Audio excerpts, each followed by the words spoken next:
Assalamualaikum warahmatullahi wabarakatuh.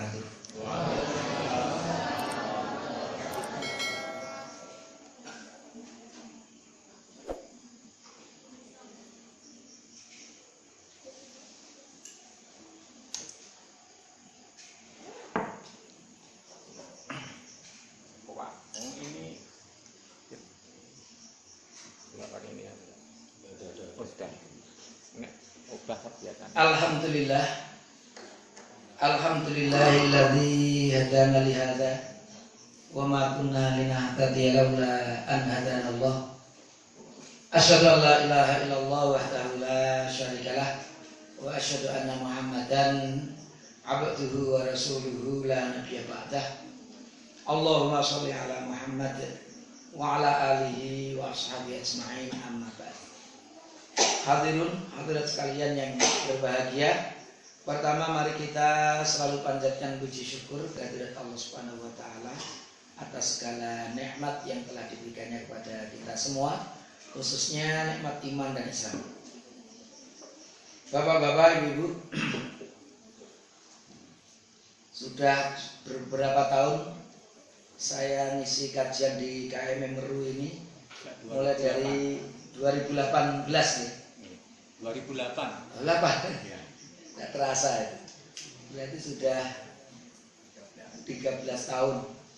Itu memulai kita dari toharoh, tapi kadang-kadang juga ada pertanyaan-pertanyaan khusus terkait dengan apa itu kondisi atau waktu tertentu, atau kadang-kadang ada pertanyaan-pertanyaan dari jamaah.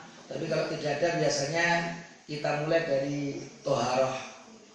Toharoh cukup panjang, kemudian kita baru masuk tema sholat. Sholat itu dari kedudukannya dalam Islam, kemudian keutamaannya, kemudian kita juga membahas syarat rukunnya, yang disunahkan, yang dimakruhkan, yang dibolehkan, yang membatalkan, sampai kita membahas tentang sholat-sholat tatawwu. Belum ya? Nanti insya Allah setelah kita membahas sholat berjamaah, ini ada sekitar 4 seri ini sebenarnya terkait sholat berjamaah ini. Ini seri yang terakhir terkait dengan sholat berjamaah. Nanti akan masuk ke tema selanjutnya, yaitu sholat tatawwu. Bapak-bapak, ibu-ibu sekalian yang berbahagia, temanya dalam seri sholat berjamaah yang terakhir ini, untuk tema yang saya sampaikan itu terkait dengan posisi imam dan makmum ketika salat berjamaah.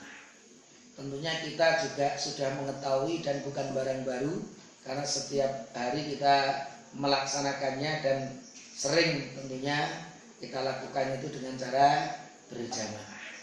Maka itu bukan perkara yang baru. Cuman kita memang perlu mengetahui ada beberapa aturan di dalam apa itu sholat berjamaah ini, khususnya terkait dengan posisi makmum terhadap imam.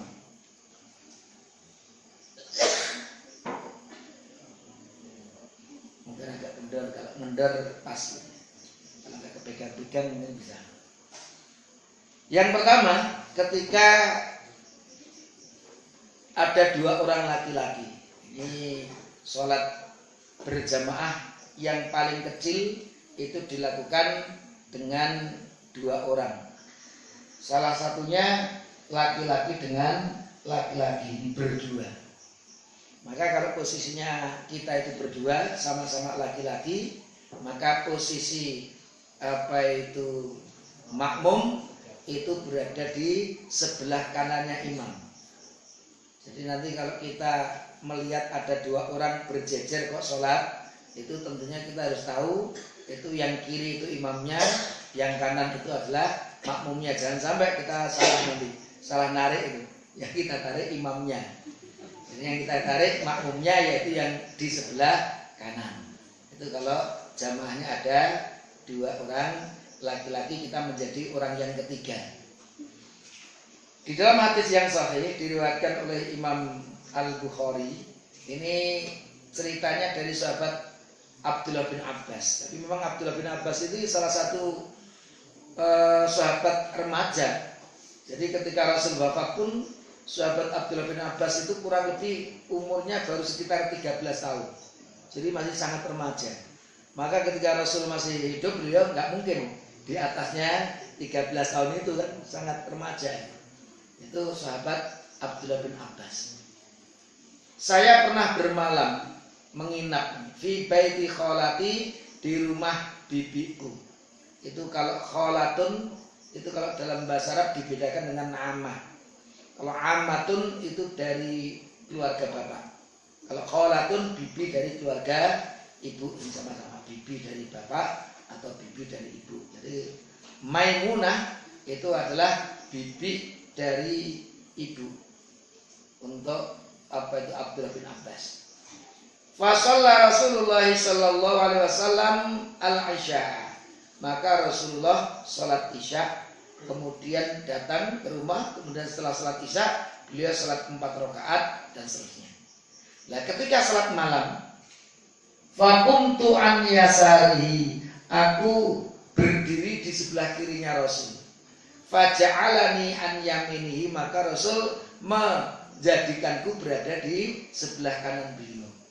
Jadi posisinya sahabat Abdullah bin Abbas itu ya masih remaja waktu itu di sebelah kirinya Rasul, ternyata dialihkan ke sebelah kanannya Rasul.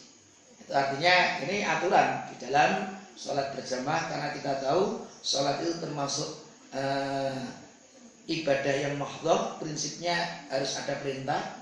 Kalau sudah ada perintahnya, al-aslu fil ibadati al-ittiba, mengikuti contoh. Ini Rasul mencontohkan posisinya seperti itu, maka yang benar sholat berjamaah dengan cara seperti itu.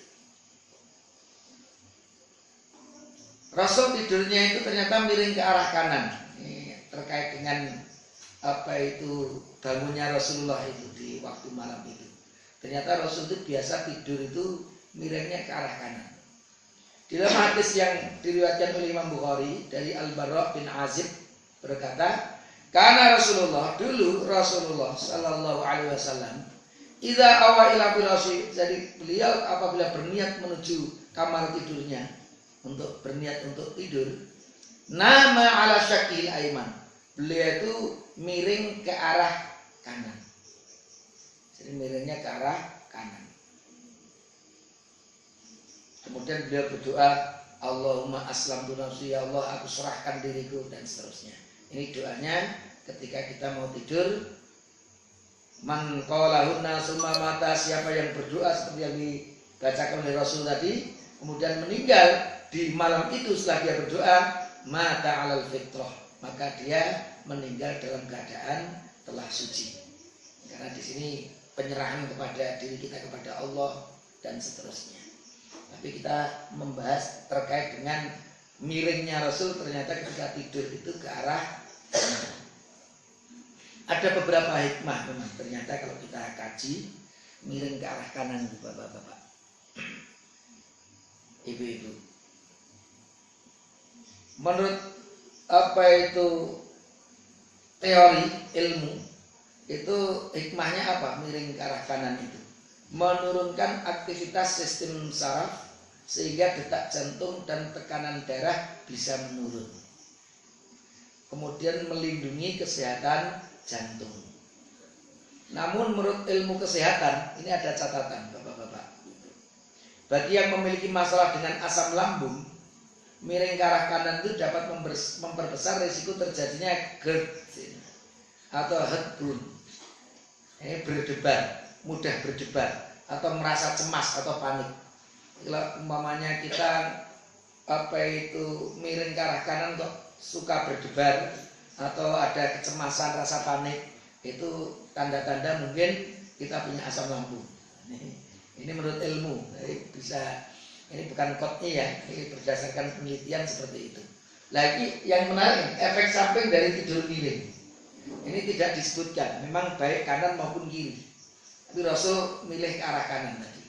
Bisa membuat wajah lebih cepat berkerut ketimbang tidur telentang. Jadi kalau miring itu lebih cepat berkerut daripada yang tidurnya telentang. Kemudian mengganggu sirkulasi darah bagian lengan. Nah, bagaimanapun kan bagian lengan kan tertumpu dengan badan kita, sehingga sirkulasi darah bisa terganggu, menyebabkan rasa tidak nyaman, kesemutan, sampai membuat orang terbangun, jadi tidak jenak tidurnya ini. Nah ini justru catatan yang terakhir ini bisa jadi itu hikmahnya. Mengapa Rasulullah itu kalau tidur mengarah ke kanan, karena nanti dengan itu kan nanti rada keju, rada geringingan sidik, tangi lah jam piro iki malah tangi kan gitu. Kalau telentang itu aman banget, sudah tahu-tahu sudah adzan subuh. Tapi kalau miring, karena ini tadi ada peredaran darah yang terganggu sehingga rada kan gitu loh. Akhirnya mulet-mulet melihat jam, oh ini sudah. Itulah di antara hikmah mungkin Rasulullah itu tidurnya miring. Nah ini bagi tidur ini juga termasuk yang tidak ada tanda kutip keharusan. Mau telentang, mau ke arah kanan, ke arah kiri, itu sesuatu yang bukan wajib atau haram, tapi Rasul ternyata biasa kalau tidur itu miringnya ke arah kanan. Nah, kita lihat Rasul juga boleh telentang itu ya biasanya sampai subuh nanti nggak bangun-bangun. Karena nikmatnya itu, kalau telentang mungkin seperti itu. Jadi bagi yang punya niat untuk sholat lain khususnya, nah coba dipraktekkan nanti tidurnya miring ke arah kanan, nanti jam-jam rolas kesemutan atau bangun, akhirnya bisa sholat lain. Bapak-bapak, ibu sekalian yang berbahagia, ini juga dalil yang sama dengan tadi, muttafaqun alaihi dari Abdullah bin Abbas. Aku pernah sholat bersama Rasul dzata lailatin, suatu malam. Ini yang jelas bukan sholat isya tapi yang mulai. Fakumtu an yasarihi, kemudian aku berdiri sebelah kirinya Rasul. Fa'akhadha Rasulullah bi ra'si, maka beliau mengambil kepalaku min waroi, dari belakangku. Faja'alani an yaminihi, kemudian menjadikanku berada di sebelah kanannya. Ini mengambil kepala. Jadi yang diambil kepalanya Abdullah bin Abbas ditaruh di ke sebelah kanan beliau. Ini juga bagian dari al-adah. Al-adah itu bahasa Indonesianya kebiasaan. Al-adah itu artinya kebiasaan. Tapi orang Indonesia adat kebiasaan. Itu berarti memang adat diterjemahkan. Adat kebiasaan atau al-adah itu artinya kebiasaan. Kan kita sering seperti itu. Dengan hikmah kebijaksanaan. Artinya hikmah itu kebijaksanaan. Malam Lailatul Qadar. Ini kan gitu. Sudah malam kemudian tambah Lailatul Qadar, malam Qadar atau Lailatul Qadar. Wong Jawa biasanya ya pitik ayam malas gitu. Pitik ayam malas. Sudah pitik ayam lagi kan gitu. Modelnya kita model seperti itu. Maka al-adat itu hanya kebiasaan. Maka kadang-kadang menjadi adat kebiasaan. Orang Arab itu untuk menghormati saudaranya, itu kalau megang itu bukan punggung atau apalagi bahu punggung, itu aib. Jadi kalau kita megang bagian bangkean sini nih, itu aib, langsung lesu orang Arab. Karena dianggap ya aib itu tadi tidak sopan. Padahal awake dhewe itu nek geblek biasanya ya daerah geger pengisor sithik gitu. Nek sono nesu itu orang Arab itu. Itu disebut aib. Tapi kalau ingin menghormati orang sih dipegang kepala. Jadi kepala itu saya itu kalau dan dosen pertama kaget. Dengan dosen saya kan ada yang akrab. Salahuddin kaifa halukum, dipegang kepala saya itu. Kaifa halukum, kemudian dipegang-pegang jenggot saya. Kaifa halukum, kaifa dirasa, itu dipegang jenggot saya itu. Ternyata cara menghormati seperti itu. Coba kalau di sini kita pegang samplok itu. Ternyata adat itu kebiasaan itu berbeda-beda. Di dunia sana dengan di dunia sini itu ternyata ada perbedaan. Maka ini ketika Rasulullah itu memegang kepala beliau, itu yang memang mereka bahasanya kepala untuk memegang penghormatannya yang memegang kepala. Kayak pahalukum itu kepala bagian belakang kita pegang. Kalau kita di sana, maka ini yang mobil rodo ngelantur sidik. Maka mungkin TKW yang akan berangkat ke Timur Tengah itu juga perlu diajarkan adat kebiasaan. Karena kalau sini di sana kan beda. Kalau cewek dengan cowok itu kalau di sini nggak kenal itu ketemu tahu podo muslimnya, iki jilbaban karo pakai koko kan podo musliman. Assalamualaikum kan gitu. Biasa kan gitu. Karena kesopanan itu nyalami sambil senyum gitu. Tapi kalau di sana enggak, kalau nggak kenal itu laki-laki dengan wanita itu nggak ada reaksi apa-apa. Kalau senyum itu ada tanda-tanda. Loh, kok senyum dengan saya? Ada berarti ada sesuatu. Nah, ini jangan-jangan TKW kita itu tidak diajarkan apa itu kebiasaan di Arab sana. Senyum, itu enggak ini dianggap ada sesuatu sama orang yang agamanya itu tidak dalam. Jangan-jangan tertarik dengan saya kan akhirnya masuk seperti itu. Maka biasanya yang melakukan juga bukan orang yang pemahaman agamanya kuat, karena yang awam itu di mana-mana kan lebih banyak. Mentang-mentang di Timur Tengah itu nanti banyak ulama, tidak. Yang awam tetap jauh lebih banyak dari para ulamanya. Kok jangankan sekarang, zaman Rasul pun ulama-ulama di kalangan sahabat tetaplah bagian kecil, tapi yang paling banyak bagi mereka awam, meskipun ketaatannya luar biasa. Tapi dari kajian pendalaman tawhid itu tentunya banyak juga yang awam. Bapak-bapak, ibu sekalian yang berbahagia, kalau kita gambarkan ini kepala dan pecinya. Jadi posisi apa itu imam itu yang berwarna hitam, pecinya hitam. Yang berwarna hijau ini makmumnya. Untuk tandanya seperti itu. Ini ya apa itu kok bingung itu. Ini kepala dan pecinya. Gambarannya seperti itu. Jejer. Jadi jejer itu tidak di belakang sedikit loh. Kadang-kadang kalau ada orang yang kurang memahami itu makmumnya di belakang sidik. Saya sudah umpamanya seperti itu. Saya tak mundur ke sidik, kalau mundur nih kan. Oh ini berarti nggak mudeng ini. Jadi pernah saya itu ada makmum gitu di belakang saya agak jaraknya agak cukup itu di belakangnya. Tak jejeri itu balineh itu. Nanti kalau saya jejeri kepepet ke tembok nanti. Ya wes ya, 2 kali mundur, kalau dia juga 2 kali mundur itu berarti belum paham. Ya sudah, akhirnya begitu. Mestinya kalau kita paham itu jejernya itu bukan depan belakang, itu jejernya persis, karena dalilnya ini anyamini titik, bukan di belakangnya sih deh, jejer. Kalau orang dari kejauhan ini lihat ya benar-benar jejer. Kalau tidak paham, iki imam endi, makmum endi, orang ngerti karena posisinya jejer benar. Tapi bagi kita yang sudah belajar, oh sing apa itu makmum itu bagian kanan. Yang kedua, 3 orang laki-laki atau lebih. Jadi kalau kita bertiga itu laki-laki atau 4 laki-laki, banyak begitu ya, 3 sampai apa itu tidak terbatas, maka makmumnya berada di belakang, membentuk satu barisan, dan kalau penuh baru di belakangnya dan seterusnya. Dasarnya ini, artinya riwayat Muslim ini, dalam riwayat ini ada 2 sahabat.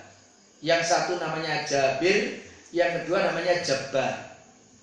Jadi sahabat Jabir ini bercerita, suatu saat tumajitu hatta kumtu an yasari Rasulillah. Ini Rasul sholat, kemudian sahabat Jabir itu datang. Berarti kan dia ingin menjadi makmum sendirian, karena Rasul sholat dia apa itu ikut sholat bersama Rasul. Fakumtu an yasari, aku berdiri di sebelah kiri Rasul. Fa akhadha biyadi, kemudian beliau memegang tanganku. Fa adaroni hatta aqamani an yamini. Kemudian memutarku dan memberdirikanku an yamini di sebelah kanan beliau. Ini sahabat Jabir. Beliau sendirian datang di sebelah kiri, putar Rasul bagian kanan. Tapi yang menarik, summa jaa Jabbar bin Sahar. Kemudian setelah saya sholat di sebelah kanan Rasul, tadi dibenarkan Rasul, sahabat yang lain namanya Jabbar, tafatawadhu aku majaa, dia wudu, kemudian datang ngikut di jamaah tadi. Faqama an yasari Rasulillah, karena sahabat Jabir ada di sebelah kanan, kira-kira aku tak ingin sebelah kiri ini saja. Ya seperti itu. Fa'akhadha Rasulullah, maka Rasul memanggil biyadaina, kedua tangan kami jami'an. Jadi yang kanan kiri tadi dipegang Rasul, fadafa'ana, dan mendorong kami hatta aqamana khalfahu, sampai berada di belakang beliau. Jadi cekel tangannya apa itu dikebelakangkan oleh Rasulullah. Jadi ada kisah seperti itu sehingga dibenarkan oleh Rasulullah Sallallahu Alaihi Wasallam. posisinya kalau makmumnya lebih dari 2 seperti ini. Yang hitam tadi saya katakan imamnya. Tapi Bapak-bapak, ada satu hadis yang sahih diriwayatkan oleh Imam Muslim, sehingga saya kasih tema khusus. Nanti kalau tidak saya kasih tema khusus, nanti kita memahaminya agak rancu. Ini dalam dipahami oleh para ulama dalam kondisi tempatnya sempit, tidak normal. Kadang-kadang orang punya rumah kamar itu kan apa itu depan belakang itu ora sempurna ya. Jadi itu bisa saja kepalanya kena kakinya imamnya terlalu dekat kan gitu lah. Ada model yang seperti itu, maka ternyata ada kondisi sempit itu juga dicontohkan di zaman Rasul. Ini ada satu hadis yang diriwayatkan oleh Muslim. Faqama bainahuma, maka beliau berdiri di antara keduanya. Fajala adahuma an yamini, yang satu di sebelah kanannya, yang lain di sebelah kirinya. Itu kalau kondisinya tempatnya itu sempit. Hakadza fa'ala Rasul, itulah yang dilakukan oleh Rasulullah Shallallahu Alaihi Wasallam. Ini juga sama. Ini. Fadhabna li naquma khalfahu fajala ahadana an yaminihi wal akhara an shimalihi. Yang satu ditaruh sebelah kanannya, yang satu ditaruh di sebelah kirinya. Tapi dipahami oleh para ulama kondisi yang tidak standar. Keadaan tempatnya itu tidak memungkinkan untuk berada di depan belakang. Yang ketiga, satu orang laki-laki dan satu orang wanita. Jadi kalau berdua ya, satu laki-laki dan satu orang wanita. Seorang wanita bila bermakmum kepada seorang laki-laki, maka berdiri di belakang safnya laki-laki meskipun sendirian, berdasarkan hadis ini. Hadisnya diantaranya ini. Hadisnya dari Anas bin Malik bahwasanya Rasulullah SAW pernah sholat dengan ibunya, atau dalam riwayat yang lain au kholatihi, atau bibinya. Faqamani an yamini, maka Rasul meletakkanku di sebelah kanannya. Karena tadi kalau berdua maka makmumnya di sebelah kanan. Wa aqamal mar'ata, dan Rasul menempatkan wanita khalfana, di belakang kami. Jadi Anas bin Malik sendirian, berarti kan dengan Rasul di sebelah kanan Rasul, kemudian di belakangnya yang wanita. Ini juga ada hadis yang lain. Aku pernah sholat ana wa yatim, saya dengan anak yatim. Jadi yatim itu terjemahnya sudah benar. Yatim, al-yatim itu kita terjemahkan dengan istilah anak yatim. Karena memang yang namanya yatim itu ketika belum dewasa. Kalau seseorang sudah dewasa tidak lagi disebut yatim. Maka dalam bahasa Arab itu, atau dalam bahasa Al-Quran itu, ketika disebut yatim itu dia yang masih belum dewasa, masih kecil, anak kecil, ditinggal orang tuanya, itu namanya yatim. Tapi kalau jenengan yang sudah sepuh-sepuh, orang tua sudah nggak disebut yatim lagi. Yang dewasa tidak disebut yatim. Maka bahasanya sudah tepat. Yatim itu diartikan anak yatim. Itu kalau tidak begitu, itu zaman ini banyak yang yatim semuanya itu tadi. Yatim piatu. Yatim piatu. Yatim piatu itu artinya ketika tinggal orang tuanya, kedua orang tuanya, dia dalam keadaan belum dewasa. Begitu dewasa, dia sudah tidak disebut yatim lagi. Ini berarti kan belum dewasa. Tapi di antara belum dewasa itu bisa mumayyiz.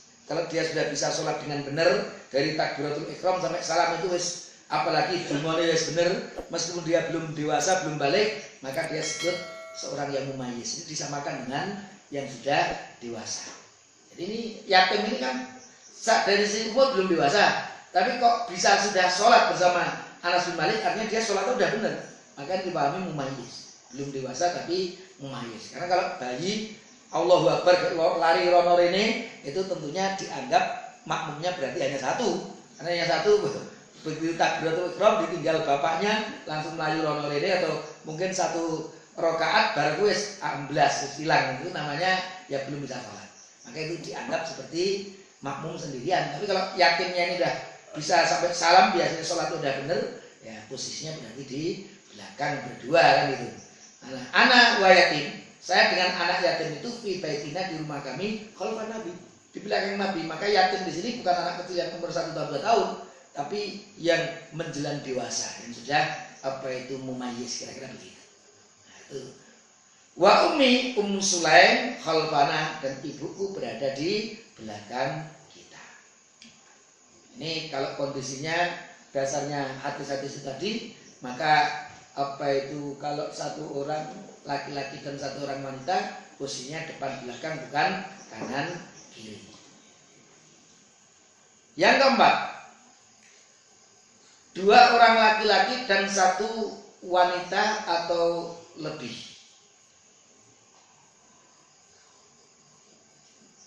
Ini dengan dalil yang kurang lebih sama tadi. Sahabat Anas dengan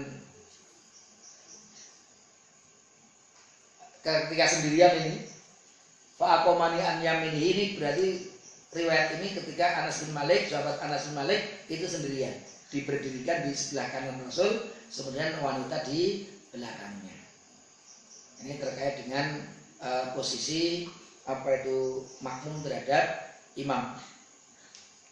Posisinya seperti ini. Kemudian yang kelima, 2 orang wanita. Apabila sholat berjamaah, 2 orang wanita itu tentunya yang satu menjadi imam dan yang satu menjadi makmumnya, maka posisinya sama dengan yang laki-laki. Posisi makmum berada di sebelah kanannya imam.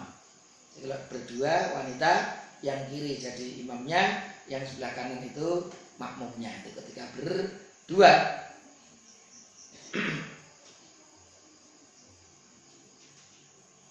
Kemudian ketika wanita itu 3 orang atau lebih, bertiga atau lebih.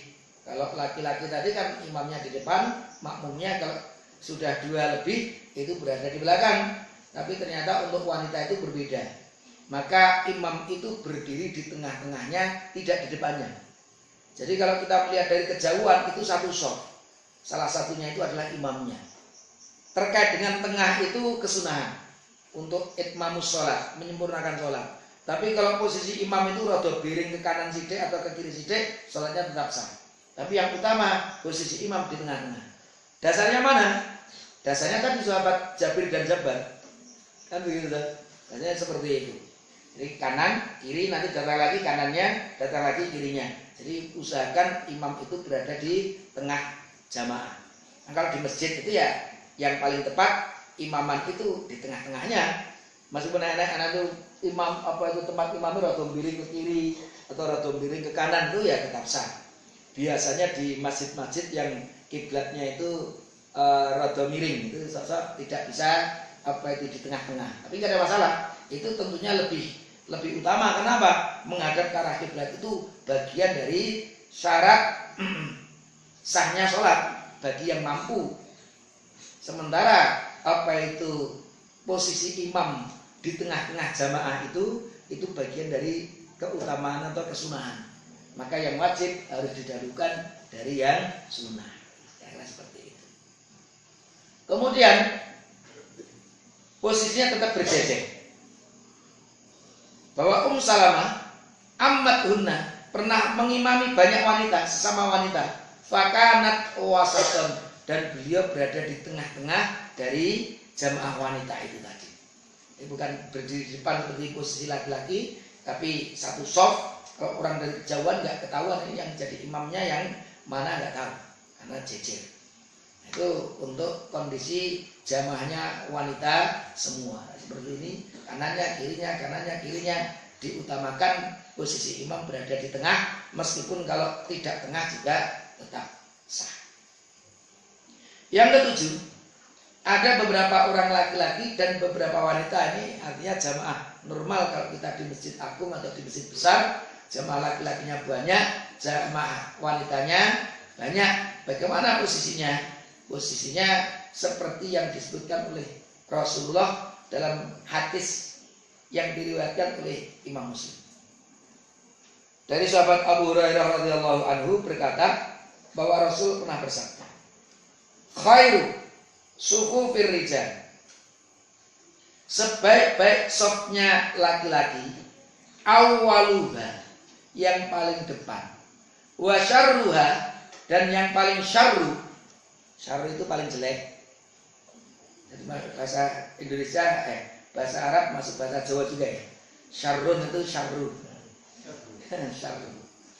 Wa syarruha, yang paling jelek, akhiruha, yang paling akhir.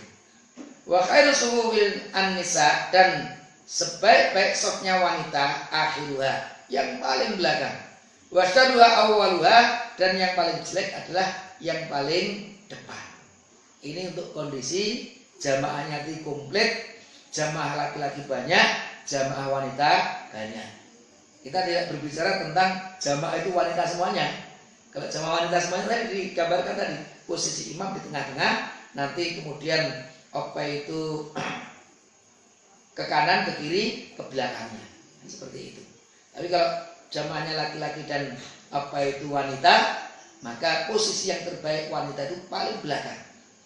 Nanti ketika ada lagi safnya depannya, ambil depannya, ambil depannya, seperti itu. Nah, kalau safnya laki-laki ambil yang paling depan, baru belakangnya, baru belakangnya. Di antara hikmah dari hadis ini, ya karena memang posisi laki-laki yang paling depan dan wanita paling belakang itu paling sedikit gangguannya. Karena memang dipahami ya, kalau dipahami dalil khusus ada geber seperti ini nggak ada sebenarnya. Jamaah di zaman Rasul itu penutupnya itu loh. Penutupnya itu enggak di, memang kalau di Masjid Nabawi itu biasanya jamaahnya ya laki-laki, yang wanita itu hanya sedikit, tidak banyak yang ikut berjamaah dengan Rasulullah. Tapi kita tidak pernah melihat umpamanya ada penutup yang khusus, itu juga tidak ada. Maka posisi wanita di belakangnya laki-laki itu kalau itu tadi saya sampaikan tadi, ada imam, kemudian makmumnya satu, di belakang wanita, kan tidak harus diberi juga. Tidak harus ditutup dengan itu satir juga. Ya, seperti Anas bin Malik tadi dengan ibunya di belakangnya Rasulullah Sallallahu Alaihi Wasallam, di situ tidak disebutkan yang Anas bin Malik, dan ibuku itu tertutup itu penutup di depannya itu ditutup, nggak ada. Jadi posisinya di belakangnya Anas bin Malik. Nah, itu terkait dengan posisi. Maka kondisi seperti ini, hikmah dari hadis ini, karena memang yang paling belakang dari wanita itu resiko terganggunya paling sedikit, karena yang di depannya itu paling melihat rukuh, melihat itu saudara yang ada di depannya. Tapi kalau yang paling depan itu wanita, Allahu Akbar, melihat sarungnya pakku kok depur atau kan gitu, nanti lihatnya sudah ada ketertarikan dengan lawan jenis itu beda. Demikian juga yang itu paling belakang di itu bagian putra itu, Allahu Akbar, itu kan ada kan hadis yang khusus, hadis yang hadis yang kuat. Riwayatnya kalau yang bercerita agak lupa saya, sahabat, kalau tidak salah Abdullah bin Zubair, kalau tidak Abdullah bin Abbas, Abdullah bin Zubair, walau alam lupa saya. Itu kan bercerita, itu dulu di antara sahabat itu ada yang bule keri, tapi ketika dia ruku itu dia melihat wanita itu dari dari ketiaknya, bawah ketiaknya itu. Jadi lihat itu ke ngisor, ngelihat ke belakang sana. Itu ada riwayat yang hadisnya sahih, sehingga turunlah ayat yang mengingatkan hal itu. Bapak-bapak, ibu sekalian yang berbahagia, ini. Jadi di antara hikmahnya, hikmah itu bisa muncul, bisa tidak muncul. Itu seperti itu. Yang kedua, ini memang disebut khairu sufuf, sebaik-baik. Sebaik-baik itu memang juga tidak menyebutkan sah. Hanya ada yang baik, tapi ada yang lebih baik lagi. Yang paling baik itu posisi seperti ini. Sehingga nanti para ulama berfatwa, kalau umpamanya ada jamaah yang putra-putrinya itu tidak itu depan belakang, itu tetap sah meskipun tidak utama. Karena yang sebutannya khairu, yang paling utama, bukan yang sah. sahnya itu bukan begitu, tapi sebaik-baik. Nah, sebaik-baik itu ada yang lain yang kurang baik. Nah, kalau seperti itu sebaik-baik ya seperti itu. Maka ketika ada beberapa shop itu yang itu hanya di pagri, yang kanan untuk putra, yang kiri untuk putri atau sebaliknya begitu ya. Itu ada yang seperti itu. Banyak ulama yang menyebutkan sholatnya jamaah tetap sah. Tapi kalau kita ingin lebih utama ya yang dicontohkan Rasul, putra bagian depan, jamaah putri bagian belakang, tetaplah itu yang khairu, yang paling baik. Itu yang terkait dengan masalah ini. Nah, ini posisinya seperti ini. Keadaan jamaahnya itu komplit. Yang terakhir, ke-8. Bila tadi jamaahnya itu banyak semuanya, putra putri, dewasa banyak semuanya, kok di sana ada beberapa anak-anak. Anak kecil yang telah mumayyiz, ia tidak berbeda dengan orang yang sudah balik, sama. Anak mungkin kelas 1 SD gitu, hampir saja. Karena memang itu buluh itu berbeda-beda satu dengan yang lainnya itu. Itu kalau itu dia belum buluh, tapi ternyata bacaannya ya suape, terus sholatnya ya wis kayak khusuk, kayak artinya bacaannya sudah hafal. Dan kalau sholat itu kalau belum salam dia belum kemana-mana, artinya udah kesannya seperti yang dewasa, sudah bisa sholat dengan sempurna tanda kutip secara fisik, gerak-geriknya, rukuknya, sujudnya itu bisa dengan yang dewasa, maka disamakan dengan yang dewasa. Ini berdiri kalau nanti ada 2 orang laki-laki dengan yang muai seperti ini, posisinya di belakangnya. Tapi kalau anaknya baru 1 tahun 2 tahun lah itu tadi, itu belum bisa sholat, itu maka dihukumi, berarti makmumnya hanya kita saja. Anak kecil yang belum bisa sholat ini kita tidak anggap, meskipun kita takbiratul ihram itu neng samping kita, tapi berarti itu kayak Melayu lah, itu berarti kita anggap imamnya satu. Ini sholat itu anak yatim fi baitina, sama dengan yang hadis yang tadi sudah kita sebutkan. Yatim di sini itu yang dimaksud ya sudah mumayyiz. Nah, ini kalau para ulama mengutamakan yang dewasa itu, kalau ini lebih, kalau terkait dengan mumayyiz disamakan. Ini sholatnya udah sempurna. Tapi kalau anak itu belum bisa sholat sempurna, rong rakaat belum rakaat itu sing nganggo melayu, sing rong mudeng, maka itu ditaruh di belakangnya yang dewasa. Atau kalau masjid itu masjid yang tingkat itu lebih baik lagi itu. Kalau dari sisi keamanan aman ya, itu ya ditaruh berbeda mungkin di atas begitu.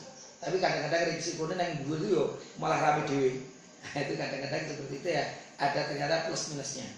Saya ketika belajar di Baghdad itu juga pernah suatu saat dosen saya dan juga imam khotib di masjid itu ketika sudah qomat sholat Jumat waktu itu, kalau salah sholatnya sholat Jumat, sholatnya Jumat, saya masih ingat dosen saya dan juga ngimami imam dan khotib di masjid itu ketika sudah iqomat itu berdiri di hadapan jamaah. Biasanya sawu wakum kemudian sholat kan, tapi ternyata waktu itu ada yang lain dari dosen saya itu. Beliau mengatakan yang kecil-kecil naik ke atas saja, naik ke atas kan posisi tingkat. Jadi nunggu sebentar itu. Jadi yang di soft pertama, soft kedua yang kecil-kecil. Yang kecil-kecil ya memang anak-anak kecil itu memang. Itu akhirnya yang ikut bapaknya itu pada di taruh di atas. Kemudian setelah itu baru sholat Jumat. Tapi ini hanya ya yang dilakukan itu bukan dalil, karena kalau dari Rasul sendiri kita tidak pernah melihatnya seperti itu. Jadi ini terkait yang daerah yang tidak ada dalilnya secara khusus ya, ini bagian dari kita supaya jamaah itu tidak terganggu raminya, itu bagaimana itu juga bagian dari itu yang perlu kita usahakan. Cuman juga tidak tepat kalau anak-anak kecil kemudian kita larang ke masjid, juga sebenarnya tidak tepat. Apalagi kalau ada anak kecil agak ramai itu kemudian kita mesune tenanan itu, malah molo barang itu juga sebenarnya kurang tepat. Takutnya nanti anak-anak kita itu trauma. Masjid itu tempat pampelengan, aku mau tahu dikabulin kecuali di masjid, kayak gitu nanti. Akhirnya dia takut dengan masjid. Jadi jangan ya di kan ya jangan rame mengganggu dengan cara yang baik. Kalau saya itu ya memang sosok anak saya kebetulan kecil-kecil. Itu kalau anak saya itu yang tak janjini nanti kalau sholatnya bisa bagus, besok tak ajak lagi. Nah, kalau tidak bagus, besok tak tinggal, nangis ya nangis gitu. Nah, kemarin kamu baru 1 rakaat melayu-melayu, tak tinggal dulu. Nanti kalau udah bisa bener, sosok kali 2 kali bener, besoknya gitu lagi, ya tinggal lagi, nggak apa-apa itu untuk ngajar. Jadi untuk mengajarkan anak kita ya kan tertib begitu. Tapi ya sejak kecil kalau bisa udah dikenalkan dengan masjid supaya nanti apa itu pengalaman dengan masjidnya itu apa itu banyak. Karena ada istilah apa itu dalilnya kan witing trisno itu. Witing trisno jalanan kulino. Ini mudah-mudahan kulino di masjid itu kayak otomatis itu wadan langsung melayu nang masjid. Ini kan kebiasaan yang baik gitu dari anak-anak kita. Itu jangan di stop. Maka kita ya mencari cara supaya jamaah di masjid tetap dalam keadaan itu. Maka ya menasihati dengan baik-baik saja, karena anak yang ramai di situ dia satu belum paham dan mudah-mudahan dia nanti dapat banyak pelajaran dari masjid itu. Maka kita memberikan pelajaran juga yang baik-baik, tidak menyebabkan mereka trauma juga. Itu bahasa kita ya itu. Ini sosok rodon jengkel kayak ngomongnya sama orang tuanya saja. Nggak perlu rame-rame, kalau rame kan tersinggung nanti. Anak jenengan gitu, nggak ada masalah. Tapi diam-diam saja. Nanti kalau orang, wah anak jenengan kabeh do ngerti itu namanya nyekeker gitu bahasanya. Jadi kalau diam-diam komunikasi itu dinasihati ora iso, memang rada ndablek ya kemudian untuk penanganan khusus saya kira gitu. Tapi usahakan ya tidak membuat trauma anak. Bapak-bapak, ibu sekalian yang berbahagia, masih ada waktu berapa, Pak? Monggo. Ini nih, jamnya itu saya nggak tahu biasanya sampai jam berapa. Ini ada beberapa hal nih. Jam 9.12 10 menit lagi. Ya. Baik. Ada beberapa hal penting terkait dengan sholat berjamaah. Yang pertama, makmum itu memang wajib untuk mengikuti imam. Dasarnya apa? Innamal ju'ilal imamu liyutamma bihi. Fa idza kabbara fakabbir, kalau takbir ikut takbir. Apabila sujud, fasjud ikut sujud. Apabila i'tidal, ikut. Apabila mengucapkan sami Allahu liman hamidah, faqulu, ucapkan rabbana lakal hamdu. Wa idza shalla qa'idan, kalau imamnya itu salatnya duduk, fasallu qu'udan ajma'un, maka kamu sekalian juga harus duduk. Jadi Bapak-bapak, ini tema makmum itu wajib mengikuti imam. Bahkan ketika imamnya ternyata duduk, maka semua makmum meskipun bisa berdiri semuanya, itu harus ikut duduk seperti imamnya. Karena makmum harus mengikuti imamnya. Itu terkait dengan ini. Maka kalau imamnya duduk, maka makmumnya juga ikut duduk. Maka dari dalil ini nanti ada kajian. Kalau imamnya tahiyat akhir tawarruk, makmumnya tawarruk atau tidak? Yang menggunakan dalil ini ikut tawarruk bersama imam. Karena innama ju'ilal imamu liyutama bi, untuk diikuti. Imamnya tawarruk, ya mari tawarruk. Meskipun kita baru 2 rakaat. Tapi ada dalil yang lain. Rasulullah itu tidak duduk tawarruk kecuali kalau beliau mau salam. Sehingga ini dijadikan alasan yang lain. Oh enggak, kalau saya tetap tahiyat awal atau iftirash, kecuali kalau nanti saya akan salam. 2 hal itu menggunakan dalil yang berbeda, saya kira boleh-boleh semuanya. Ikut dengan imamnya tawarruk boleh, tapi menggunakan dalil yang lain tetap iftirash, tawarruknya hanya sekali, nanti kalau kita mau salam saja, itu juga bagian yang bisa dibenarkan, perbedaannya sangat ringan. Maka kalau kita tidak lupa, tapi imamnya lupa, kemudian imamnya itu sujud sahwi, ya ikut saja sujud sahwi. Karena memang makmum itu mengikuti imam. Posisinya seperti itu. Aku ralali makmumnya sujud, sujud, ya ikut sujud bersama imam. Kecuali nek tidak ada kaitannya dengan sholat, makmumnya watuk melu, ya jangan. Imamnya watuk, ya jangan ikut watuk kalau kita tidak watuk. Ini satu yang nular ya. Di belakang juga tahu-tahu banyak yang tidak juga. Tapi kalau imamnya kentut Melayu yang jopo ya jangan melu Melayu yang jopo kabeh. Ini artinya tidak terkait dengan sholat, maka ya kita tetap lanjutkan sholat, itu ada dari khususnya seperti itu. Ini kalau mendahului imam itu untuk diikuti. Selain itu juga maksudnya diikuti itu di belakangnya. Jadi jangan mendahului. Jadi untuk diikuti, yang namanya ngikuti itu kan di belakangnya. Melu aku itu bukan ngarepe, tapi nang burine. Maka ama yasa'adukum, apakah salah satu dari kalian tidak khawatir apabila mengangkat kepalanya sebelum imamnya baru rukuk atau baru sujud, kita udah duduk atau udah i'tidal. Apakah kamu kalau begitu tidak takut Allah nanti merubah kepalamu dengan kepala himar atau menjadikan wajahmu itu seperti wajahnya himar? Ini disebut babi, tapi sebutannya himar. Maka bahasanya wong Arab itu ini apa itu informasi, tapi kemudian jangan dipraktekkan. Orang Arab itu nek misuh itu bukan babi atau anjing, bukan, tapi yang disebutkan keledai, himar gitu.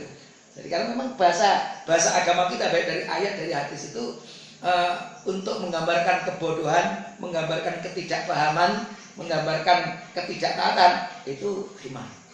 Jadi wajahmu seperti wajahnya himar.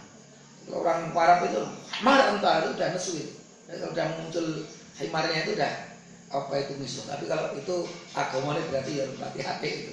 Maksudnya kalau sudah tawakutinya baik ya tidak sampai keluar ucapan-ucapan yang tidak baik, khususnya kepada saudara Sanusi. Hukum sholat berdiri sendirian di belakang shaf, ini juga masih terkait dengan itu. Berdiri sendirian di belakang shaf. Imam, kemudian shaf pertama udah kebak, shaf kedua sudah penuh, gitu. Nah dia ranek koncone iki, wah kebak itu. Nah dia berdiri sendirian di belakang shaf. Atau bahkan ada kadang-kadang shaf pertama penuh, shaf kedua ya separuh, ini gawe shaf ketiga. Itu ada dhewe. Yang karena cedakan gitu. Wah, aku teko kono kok apa itu rukuk iki. Nek kene melu langsung ngadeg sik kemudian rukuk. Nah, ini bisa kan seperti itu. Piye keadaan seperti itu? Baik, menurut pendapat jumhur ulama, ini pendapat ada 3 pendapat. Saya cenderungnya nanti pendapat yang ketiga. Nah, pendapat yang pertama ini termasuk pendapat jumhur, mayoritas ulama. Abu Hanifah, Malik, Syafi'i, ini 3 mazhab lah kurang lebih begitu. Seseorang boleh membuat shaf sendirian di belakang shaf jamaah lainnya dan sholatnya sah. Titik, ini mutlak. Jadi kalau ada orang buat shaf dewi sendirian di belakang shaf itu tetap sholatnya sah. Ini terkait dengan keutamaan lah bahasanya kalau jumhur ulama begitu. Jadi tetap sholatnya sah, bukan tidak sah tapi sholatnya sah. Dasarnya ini sahabat Abi Bakrah ketika beliau itu terlambat, faraka qoblaan yasila ila shaf, beliau itu rukuk dulu sebelum sampai ke shaf, baru beliau ikut ke shaf itu. Jadi ini juga sebenarnya satu hadis yang bisa dijadikan dasar bahwa mulainya terlambat sholat itu ketika tidak mendapatkan apa itu rukuknya bersama imam. Karena sahabat Abi Bakrah ini nek kira-kira teko kono itu nanti saya datang ke sana itu udah terlambat, maka rung teko kono rukuk sih, baru dalam rukuk itu melaku menuju ke shaf itu tadi. Nah itu untuk sahabat Abi Bakrah itu ternyata ada nasihat dari Rasul. Faqala Nabi, tentunya Rasul mendapatkan informasi seperti itu. Rasul bersabda, zadakallahu khairan. Mudah-mudahan Allah menambahmu semangat untuk tidak ketinggalan jamaahnya. Wala ta'ud, tapi jangan kamu ulangi. Jangan kamu ulangi itu menurut jumhur ulama menunjukkan bahwa sholatnya itu sah, tapi tidak afdol. Karena kalau sholatnya tidak sah, ulangi sholat kamu. Tapi ternyata tidak. Jangan kamu ulangi lagi. Sholat sah, tapi tidak utama. Sok aja ngono pineh. Kira-kira seperti itu. Itu membimbing, bukan menyebut bahwa itu tidak sah. Kalau tidak sah, pasti suruh mengulangi. Tapi hanya sekedar jangan kamu mengulangi seperti itu lagi. Pendapat yang kedua, Imam Ahmad bin Hanbal yang paling apa itu bukan yang bahasanya paling ketat, saya bahasakan itu tidak sah. Jadi kalau ada orang berdiri sendirian di belakang shaf ora sah, tidak sah. Dasarnya sama ini dari Ibn Majah. Fara'a rajulan fardan khalfas shaf. Rasulullah itu melihat ada seorang laki-laki yang sendirian di belakang shaf. Apa sabda Rasul? Istakbil sholataka. Ini hadis riwayat Ibnu Majah. Istakbil sholataka, perbarui sholatmu. La sholata, tidak sah sholat lilladzi khalfas, bagi yang tidak bagi yang berada di belakang shaf, dewean di belakangnya shaf. Itu yang terkait dengan dalil Imam Ahmad bin Hanbal. Tadi saya katakan, saya cenderung kepada pendapat yang ketiga. Ini juga sama. Ra'a rajulan yusolli khalfas shaf, Rasul melihat seseorang berdiri di belakangnya shaf sendirian. Fa'amarahu, Rasul memerintahkan ayyu'ida sholat, untuk mengulangi sholatnya. Ada riwayat Ahmad, Abu Dawud seperti itu.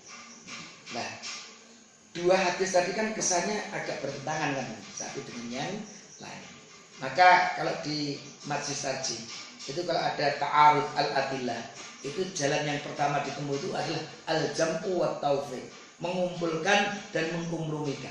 Saya setuju dalam hal ini terkait dengan al-jam'u wa taufiq, mengkompromikan dua dalil tersebut. Maksudnya begini. Ini pendapatnya Ibnu Taimiyah, juga Ibnu Qudamah, juga Hasan al-Basri, seorang ulama di kalangan tabi'in, berasal dari Basrah, maka disebut Hasan al-Basri. Apabila masih mendapatkan sedikit celah untuk masuk ke shaf depannya, maka dia tidak melakukan, dan dia tidak melakukannya dan memilih membuat shaf sendirian di belakang, maka sholatnya tidak sah. Itu dekat dengan Imam Ahmad, tapi kalau ada celah. Namun jika sudah penuh shafnya di depannya, maka boleh berdiri sendirian di belakang shaf. Jadi kondisional. Nek shaf ngarepe wis kebak, ra iso nyela-nyela mepet banget, itu ya boleh. Tapi nek sofi lagi loro telu atau baru seperempat separuh, kok kita bikin lagi, nanti baru bikin lagi, ya itu jangan seperti itu. Tidak ada contohnya sama sekali dari Rasulullah Shallallahu Alaihi Wasallam. Jadi ini memahami sholat berdiri sendirian itu kondisinya sof di depannya itu penuh. Jadi ora iso nyesel, ora iso jiko sof itu. Itu seperti kalau seseorang tidak bisa berdiri, maka ya boleh duduk. Nek duduk jangan sah, tidak sah. Tapi ora iso berdiri kok, maka boleh duduk. Saya ini rukhsah.